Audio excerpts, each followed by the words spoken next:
So the question is, where do we go from here on the Anchorage project? We know what the National Energy Board has recommended. We know the federal government is likely to approve. They've certainly been very prejudiced in favor of this project from the very beginning. So what do we do?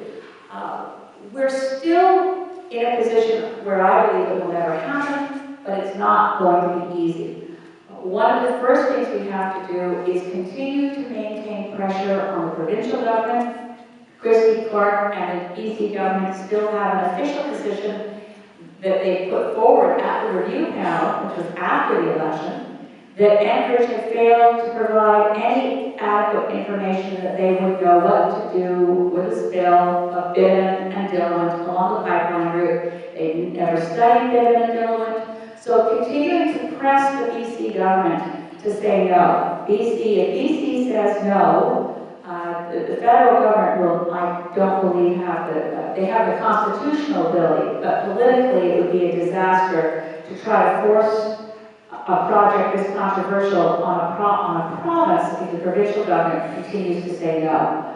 We also have the Federation of British Columbia Municipalities that have said no. We need to keep up the pressure on municipalities to continue to say no. We know that all the First Nations along the pipeline route and along the tanker routes are saying no.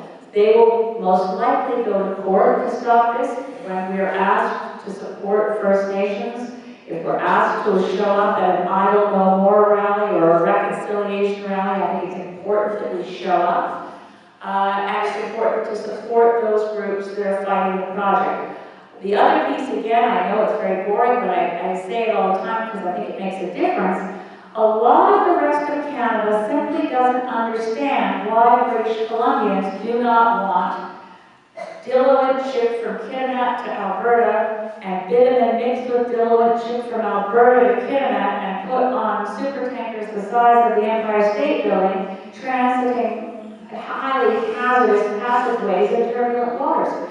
They don't understand it. The more we explain it, the more by writing letters to the editor, Globe and Mail, National Post, the parts of Canada that don't get how firmly opposed we are to this need to keep hearing. This is not fringe, this is not marginal, and I think we also have to go at their soft underbelly, which is the unproven assertion that this is in Canada's national interest.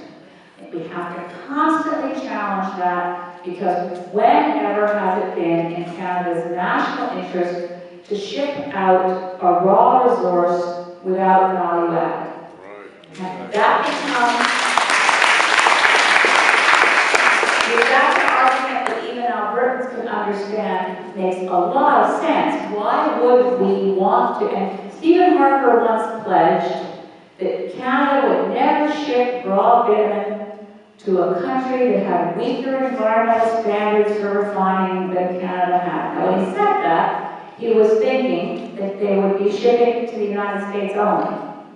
And the fact that Keystone is not yet approved made him shift interest to China.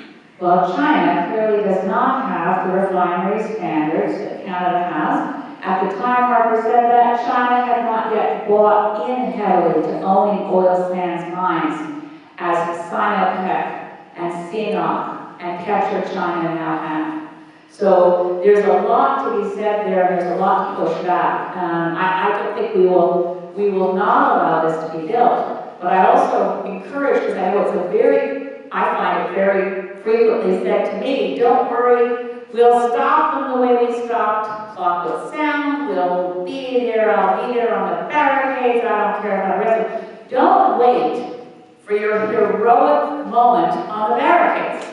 Do the boring stuff now. Because I don't think we're going to get our heroic moment on the barricades. We're in a post-9/11 world. The levels of security, surveillance, advanced arrests, whatever you look at, I don't think I want to fight the fight to stop the Northern Gateway through civil disobedience. You know, I'm happy to do nonviolent civil disobedience if it comes to that, but stop it before it starts. Legal action, court action, public opinion across Canada, and you know that there will soon, by 2015, there will be a different Prime Minister, and the support for Northern Gateway may not